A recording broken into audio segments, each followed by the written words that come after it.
And it's not, I'm from Burbank, but it's not Burbank, California. I'm from Burbank, Washington.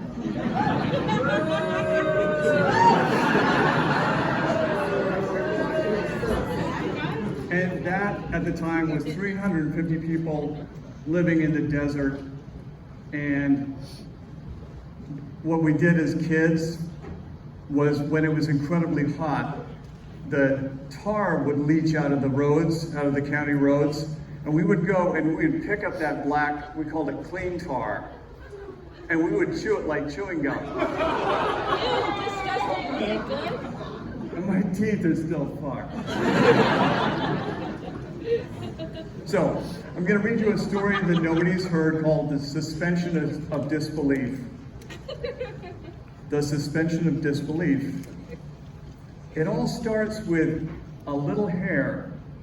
One hair you can deal with. Nobody has to find out. Not your mom, or Father Caswell, or your teacher, Mrs. Lopez. You just ask your mom for the scissors and sneak into the bathroom so you can sneak some scissors during, or you can sneak some scissors during art period, and you can ask for a hall pass for the boys' room, and you just snip it. You snip the hair. It's just one hair, and it's gone. And nobody has to find out that you had this one crazy hair that didn't know that it's not on your head. Boing, it just sprouts down there, and thank God for scissors. Life's good again. You can sleep nights because you're not a freak show with one curly hair down there for paramedics to find when, blam, you get run over on your two-wheeler and the ambulance will laugh at you and refuse to take you to the hospital.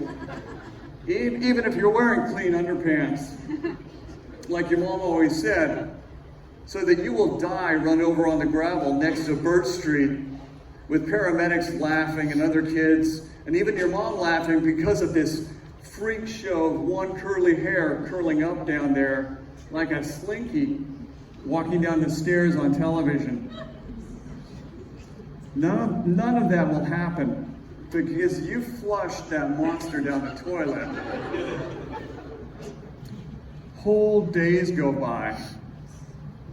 You go back to a regular running around, laughing, and dog-petting kid, just a regular hide-and-go-seeking kid who can focus on 8 times 8 and I before E except after C, and it almost slips your mind that you almost turned into a creature feature wolf man. That's until you take a bath, and it's 2 hairs down there. 2 hairs. After that, you can't pee in the dust anymore under the monkey bars after Crack the Whip.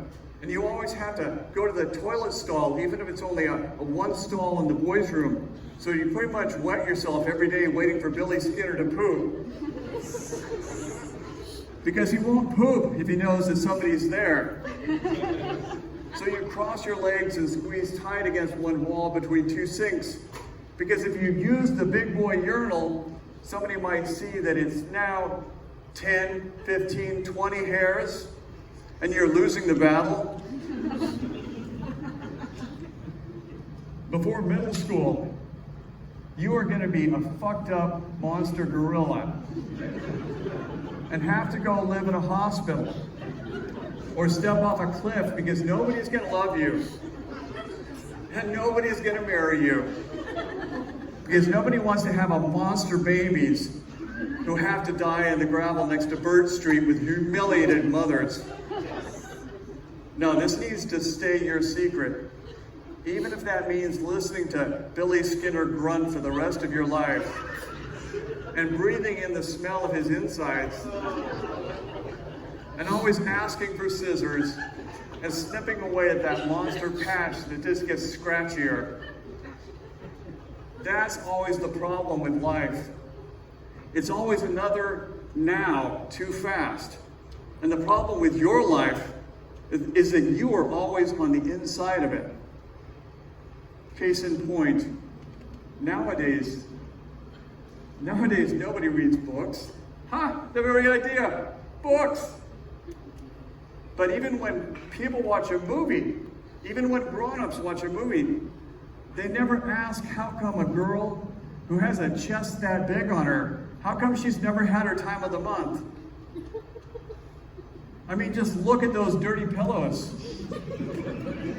I mean, what gives? When people watch that one movie, people never ask if the blood's just been hiding, just been biding its time, just waiting year after year for the right volleyball practice and for Sissy Spacek to step into the shower after PE, then bam! The blood just jumps out, and Nancy Allen and John Travolta in front of them. But that's how stuff works in real life. You just don't know. And you don't really want to know. And that makes for a disaster to happen. So now you're picturing middle school and showers in middle school, or in the army, where there is no hiding that secret hair, which by then is going to be a forest by the look of it.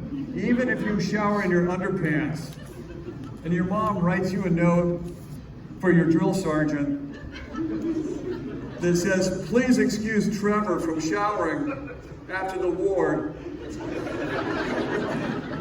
due to a medical condition. No. You'll probably have to go live with the Eskimos, where nobody ever takes their clothes off, ever. And that means no sleepovers and no Cub Scouts and no learning how to swim because of no YMCA, until eventually your car will drive off a bridge. And even if you kick out a window, your dead body will wash up in front of your mother, where a lifeguard will see all of that hair and shake his head, no way, to any kind of mouth-to-mouth. It's then you go to Mass, and Father Caswell asks if you need to talk about anything.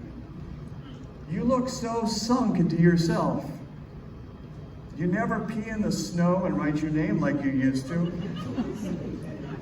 Father Caswell says, it's okay to tell.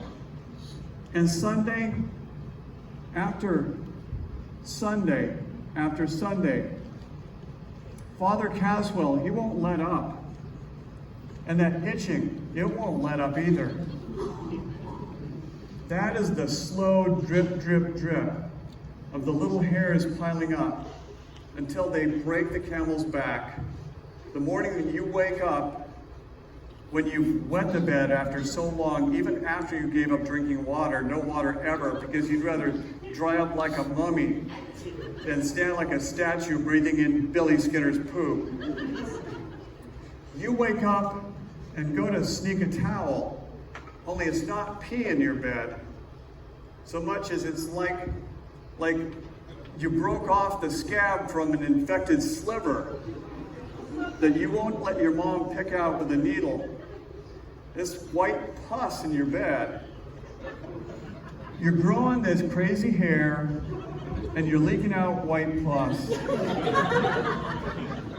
And there is only one ironclad reason why. And that is, you're dying. You're dying. And you're grabbing at Amy Irving and PJ Souls with bloody fingers, while the whole prom is dodgeballing you with feminine napkins. It's always another now too fast. So fast that when you see that other movie, Gattaca,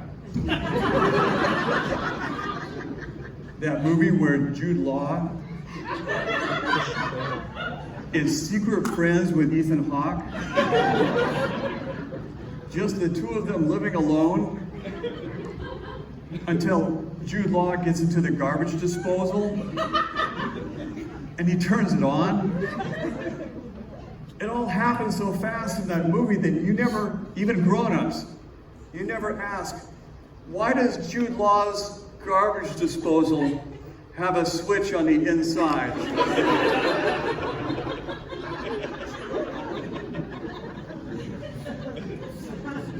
You figure it out. Because it is always another now too fast. It is always another now too fast. It's all about the suspension of disbelief. When you look at it, your whole life is about the suspension of disbelief. Because if you look too hard at any movie, it falls apart. That's why you just roll with it. You're a dead man. You're a dead man walking around until the next time Father Caswell takes you aside after Mass and asks, "What's the matter?" So you bust out, "I'm dying. I'm dying." And you can't stop crying about how nobody will ever love you and nobody will ever marry you. Until to quiet you down. To quiet you down, Father Caswell says, he asks you if you want to hear a secret. You want to hear a secret? By then you're blubbing like a stupid naked baby in the shower after volleyball practice. You're blubbing, "Help me, help me," in the dressing room after Mass. All these crybaby tears and snot all down the front of your altar boy outfit. Father Caswell asks if you want to hear a secret, and you nodded yes. And Father Caswell says that the reason that he is a priest is because nobody would ever marry him. Nobody will ever marry him because he grew secret hair too. You're not the only one. Father Caswell says to cheer up. He says, having hair down there, it isn't a curse from God. God's not doing this to punish you. It's just something hideous that happens by accident. Like being born blind or Siamese twins or having red hair. It's just a really cruel birth defect.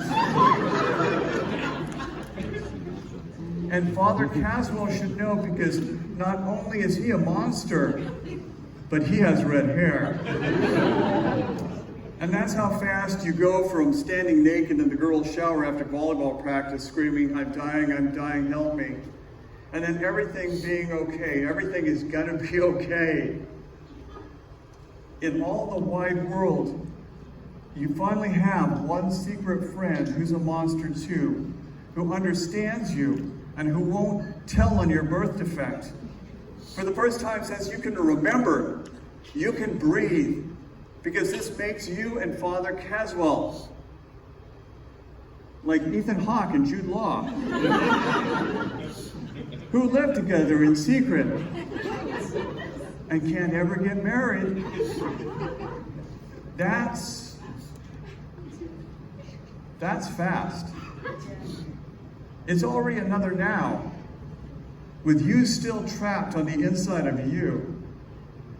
It's that fast. Father Caswell clinks open his belt buckle and pulls up the front of his cassock to show you his own secret hair. Father Caswell says that you can breathe now. My boy, my friend, my sweet, secret hairy monster. You can breathe now because everything is going to be okay. That is suspension of disbelief.